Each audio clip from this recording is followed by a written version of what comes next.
Hi everybody, welcome back to another short tutorial. In today's video, I'm going to show you how to disable JavaScript optimization for website in your Chrome browser and in your Brave browser. So first we will check how to disable in Chrome. To go to the settings, simply just type about and colon settings. Here look for privacy and security. Then go to the security.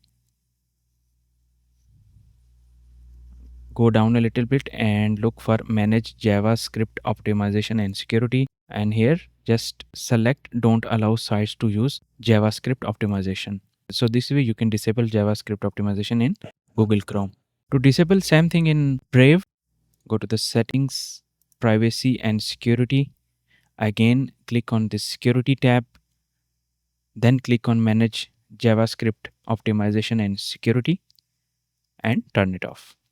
So this way you can disable JavaScript optimization in Brave and Chrome. That's it for today. See you in the next video.